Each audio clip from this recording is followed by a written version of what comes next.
پہلے تو ایک چیز پہ تھوڑا سا اس حوالے سے بیان فرمائیے گا کہ آخر یہی مہینہ سارے مہینوں میں، سارے اللہ تعالیٰ کے دیے ہوئے مہینے، اس میں رحمتیں اور برکتیں صرف اسی مہینے میں کیوں چھپی ہوئی ہیں؟ اور نمبر 2 کہ اگر یہ رحمتوں اور برکتوں کا مہینہ ہے، بلکہ یقیناً ہمارا ایمان بھی ہے، تو ہمارا کیا کردار ہونا چاہیے اس میں؟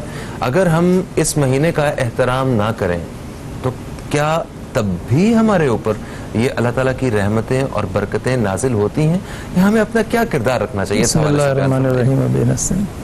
دیکھیے خداوند عالم نے کس قدر اہمیت دی ہے ماہ مبارک رمضان کو، جس کو امت محمد کا مہینہ کہا گیا ہے. اس کی لیے تیاری جو ہے ماہ رجب سے شروع کرائی ہے. ماہ رجب کے پورے روزے مستحب ہیں، ماہ شعبان کے مستحب ہیں، ٹھیک ہے. وہاں سے انسان شروع کرے اور روزے کو اپنے شرائط کے ساتھ انجام دے. شرائط کیا ہیں؟ شرائط یہ ہیں کہ فقط 8 یا 9 چیزیں جو دن میں انسان اس سے رک جاتا ہے، یہ تو ایک ظاہری چیز ہے. اس کا جو باطن ہے وہ یہ ہے کہ انسان کی زبان، آنکھ، کان، ہاتھ، فکر، ہر شے کا روزہ ہونا چاہیے. اگر انسان کی فکر روزے میں چلی جائے، یعنی ہمیشہ مثبت سوچے، دوسروں کے لیے کار خیر کا سوچے، کبھی کسی کے لیے جو ہے وہ برائی نہ سوچے، تو یہ وہ زمین ہموار ہوگی کہ ماہ مبارک رمضان کی رحمتیں اس کے دل پہ تجلی کریں گی. ٹھیک ہے. تو اگر ہمارے مطلب ہم دل کا غبار اپنا اسی طرح رکھیں، دل کو صاف نہ کریں، جھوٹ بولیں، ہم دھوکہ دیں، حق ماریں اور چیزوں کو مہنگا بیچیں، لہذا رسول گرامی نے فرمایا کہ بہت سارے ایسے روزے دار ہیں کہ جن کو روزے سے فقط بھوک و پیاس ملتی ہے، وہ فقط بھوکے پیاسے رہتے ہیں، حاصل کیا ہوتا ہے؟ کچھ بھی نہیں ہوتا، بلکہ برعکس اثر ہوتا ہے. ماہ مبارک رمضان میں اگر کوئی گناہ کرتا ہے اس لیے کہ وہ احترام ماہ رمضان کو توڑتا ہے، تو اس کے نفس پر اس کا ڈبل اثر ہوتا ہے. وہ یعنی اسی خطبہ شعبانیہ میں جس کا تذکرہ ہوا، یہ خطبہ شعبانیہ معروف ہے رسول گرامی کا کہ آپ نے ماہ مبارک شعبان کے آخری جمعے کو ماہ رمضان کے استقبال کے لیے ایک خطبہ ارشاد فرمایا جو خطبہ شعبانیہ کہلاتا ہے. اور امیر المومنین نے ہماری روایت کی روشنی میں نقل کیا اس خطبے کو. تو اس خطبے میں رسول گرامی نے یہ فرمایا ہے کہ یہ وہ مہینہ ہے جس میں خداوند عالم میزبان ہے اور اس نے انسانوں کو اپنی مہمانی پر بلایا ہے. سبحان اللہ. ماہ مبارک رمضان افضل الشہور ہے. کیوں؟ اس لیے کہ یہ وہ مہینہ ہے جس میں تورات نازل ہوئی، انجیل نازل ہوئی. یہ وہ مہینہ ہے جس کے اندر کیا کہتے ہیں زبور نازل ہوئی. یہ وہ مہینہ ہے جس کے اندر قرآن کریم نازل ہوا، جس کی اہمیت یہ ہے کہ اس رات میں جو ہے وہ 1 درہم، 1 روپیہ آپ نے اگر کسی کو صدقہ کیا تو وہ 1000 مہینوں سے بہتر ہے. سبحان اللہ. سبحان اللہ. آپ توجہ کریں کہ کس قدر برکت دی خدا نے اس مہینے کو، کہ 1 درہم 1000 مہینے مسلسل کوئی دیتا رہے اس سے بہتر ہے. اچھا کتنا بہتر ہے؟ آخری حد بیان نہیں کی، پہلی حد بیان کی ہے کہ بہتر ہے ابتدائی، کہ 1000 سے تو اوپر ہے. کتنا اوپر یہ نہیں بتایا. اس کا معنی یہ ہے کہ خداوند متعال نے اس زمانے کو، یہ جو ٹائم ہے ماہ مبارک رمضان کا، اس میں خیر و برکت رکھی. برکت کسے کہتے ہیں؟ برکت کا معنی یہ ہے کہ ایک شیء قلیل کثیر اثر دکھائے.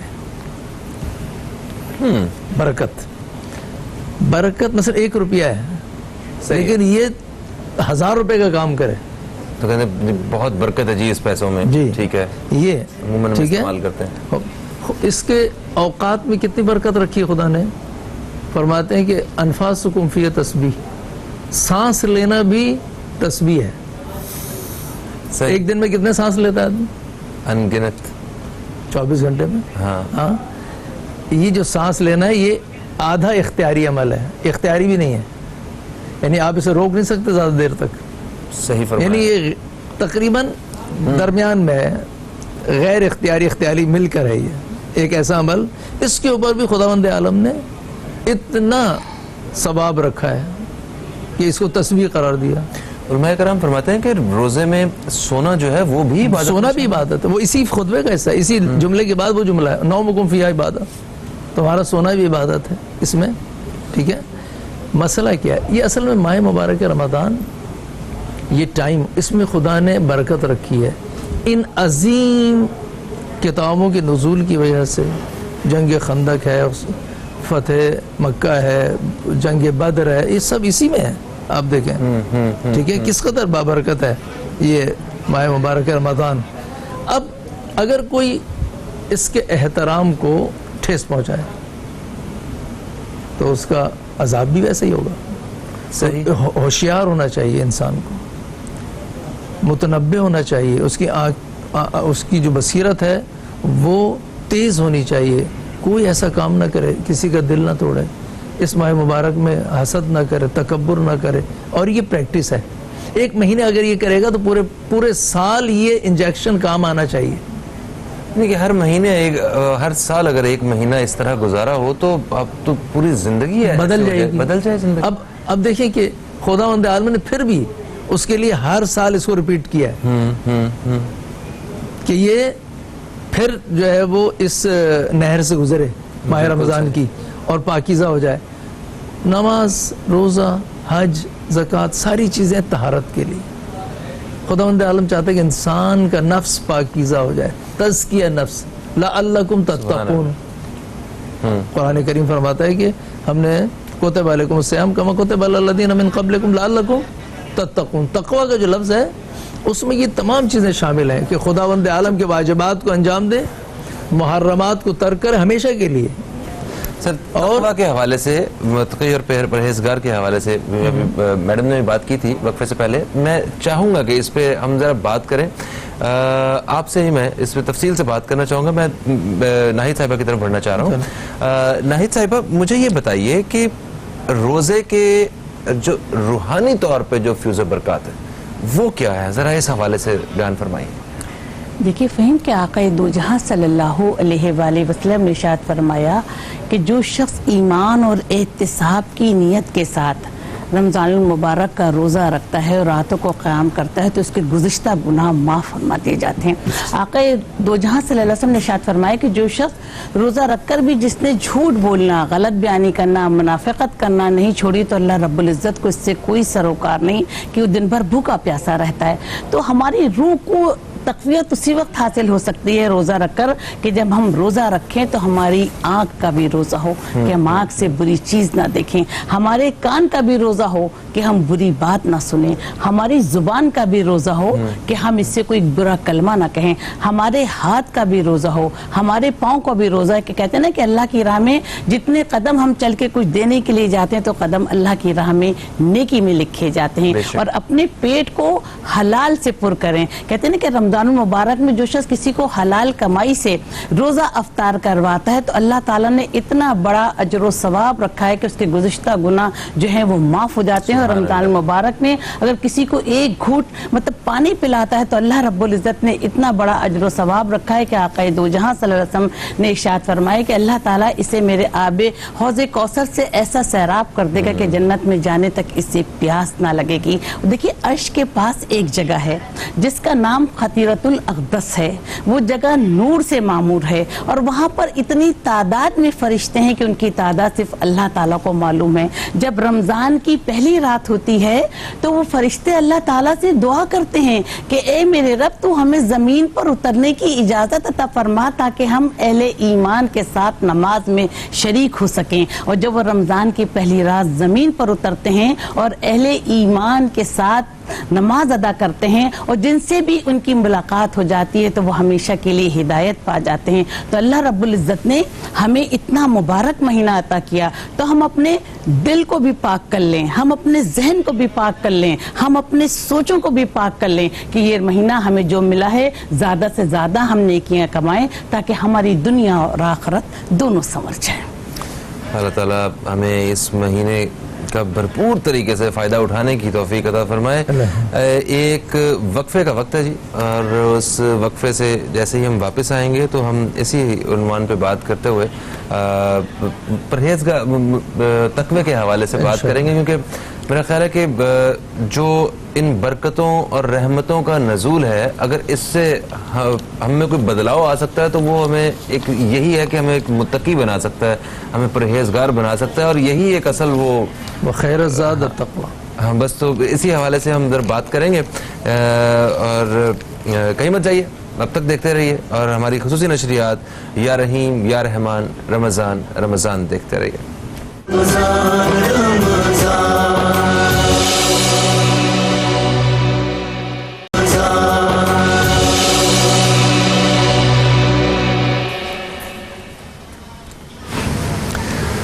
Welcome back. آپ دیکھ رہے ہیں ہماری رمضان المبارک کی خصوصی نشریات یا رحیم یا رحمان رمضان رمضان, اور اس نشریات میں ہمارے ساتھ آج موجود ہیں علامہ سید باقر عباس زیدی صاحب اور ڈاکٹر ناہید ابرار صاحبہ.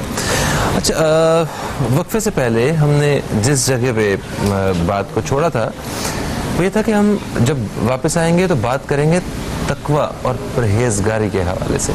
آخر یہ تقوی ہوتا کیا ہے, یہ پرہیزگاری جو ہے یہ ہوتی کیا ہے, ذرا اس بارے میں بتائیے گا, اور کس طرح ہم یہ منزل حاصل کر سکتے ہیں کہ جس میں ہم متقی ہو جائیں اور پرہیزگار ہو جائیں, اس کے لیے کیا کیا چیزیں ضروری ہیں, اس بارے میں بیان کیجیے. بسم اللہ الرحمن الرحیم. ایک تو یہ کہ لفظ تقوی جو ہے وہ عربی لغت کے اعتبار سے وقایت سے لیا گیا ہے. وقایہ یعنی اپنے آپ کو بچانا, جس کا ترجمہ اردو میں کیا جاتا ہے پرہیزگاری, یعنی پرہیز کرے یعنی دور رہے. ٹھیک ہے, ٹھیک ہے. اب کس چیز سے دور رہے؟ اچھا, یہ اردو میں اس طرح ڈیفائن نہیں ہے. ٹھیک ہے نا, اب یہ تھوڑی سی میں نے تعریف کی آپ کے سامنے. دین اسلام میں جو تقوی اصطلاح ہے اسے کیا معنی ہے؟ یہ تو ایک عربی لغت کا معنی تھا. صحیح. ٹھیک ہے. اس کا معنی یہ ہے کہ خداوند متعال نے ایک دستور دیا ہے, اس میں کچھ واجبات اور مستحبات رکھیں جنہیں انجام دینا ہے. ٹھیک ہے. کچھ محرمات ہیں جن سے پرہیز کرنا ہے, دوری کرنا ہے, انجام نہیں دینا. یہ جو ٹریک ہے فرض کریں, یہ دو چیزوں سے مل کے بنتا ہے. ایک واجبات ہیں جنہیں انجام دینا ہے, محرمات جن سے دوری کرنا ہے. ٹھیک ہے. جب ان دونوں پر انسان عمل کرے گا تو یہ شخص جو ہے شریعت کے راستے پر گامزن کہلائے گا. جب یہ شریعت کے راستے پہ گامزن کہلائے گا تو یہ متقی کہلائے گا, یعنی اس نے تقوی اختیار کیا ہے. اب جتنی بھی واجبات ہیں, چاہے وہ عبادات ہوں, نماز روزہ زکوٰۃ اور جہاد اور یہ تمام چیزیں ہوں, یا معاملات ہوں, اگر میں نے کوئی خرید و فروخت کرنی ہے وہ بھی دین کے قوانین کے مطابق ہونا چاہیے, ربا اس میں نہیں ہونا چاہیے. اسی طرح سے نکاح کے قوانین ہے, ارث کے قوانین ہے, مضاربہ ہے, مساقات ہے, یہ تمام کے تمام معاملات ہیں جو زندگی کو گزارنے کے ہیں, جسے دین نے معین کیا ہے. تو واضح ہدایات موجود ہیں, ہر چیز کلیئر کٹ, ہر چیز کلیئر موجود ہے. ٹھیک ہے, کہ زندگی کو, اب دیکھیں میں یہاں سے شروع کروں کہ انسان اگر شادی کرنا چاہتا ہے تو کیسی خاتون کو تلاش کرے, یہ خاتون اگر شادی کرنا چاہتی کیسے مرد کو تلاش کرے, یہ تمام روایات میں آیا. یہاں سے شروع ہوتا ہے معاملہ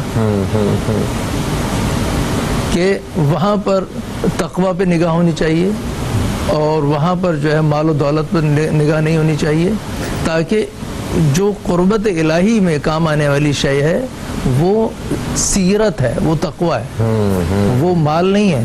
اگر ایک بد اخلاق انسان کے پاس مال ہے تو اس کی نسل آگے جو ہے وہ اس کے اندر اس کے اثرات آئیں گے. لہٰذا یہاں سے شروع کرتا ہے دین. مال بھی جیسا ہے اس طرح کے اثرات آئیں گے نا. جی ہاں, بالکل آئیں گے. یہاں سے شروع کرتا ہے دین, اور مرنے کے بعد تک قیامت تک کے لیے دین کے پاس احکام ہے کہ اگر کوئی مر گیا ہے تو اس مرنے والے کے لیے جو ہے آپ نے ایصال ثواب کرتے رہنا ہے. ٹھیک ہے. رب ارحمہما کما ربیانی صغیرہ کہتے رہنا ہے. ٹھیک ہے. اللہم اغفر للمؤمنین والمؤمنات والمسلمین والمسلمات کہتے رہنا ہے. بس دین ایک کامل نظام ہے. انسان کے دنیا میں آنے سے پہلے سے لے کر مرنے کے بعد قیامت تک کے لیے اس نے ہر چیز کو اپنے اندر سمیٹا ہوا ہے. بالکل صحیح. اب اس کے اندر جو چیزیں واجبات ہیں وہ معین ہو گئے, محرمات بھی معین کیے ہیں. شراب حرام ہے, چوری حرام ہے, قتل حرام ہے, حسد حرام ہے, تکبر حرام ہے. یہ تمام چیزیں جو ہیں ان کو انسان ترک کرے, چھوڑے. ٹھیک ہے, اگر کسی کے اندر حسد کا مادہ ہے دوسروں کی نسبت سے, ٹھیک ہے, وہ در حقیقت اس نے اپنے لیے ایک رکاوٹ کھڑی کی ہوئی ہے اندر, وہ تزکیہ نفس نہیں کر رہا ہے. کیوں؟ یہ حسد کیا کرتا ہے, یہ حسد جو ہے وہ پہلے اس کو خود کو جلاتا ہے. ہمیشہ یاد رکھیں, حسد کرنے والا جس سے حسد کرتا ہے اس تک اس کے اثرات بعد میں پہنچتے ہیں, سب سے پہلے خود اس کے اوپر اٹیک کرتا ہے.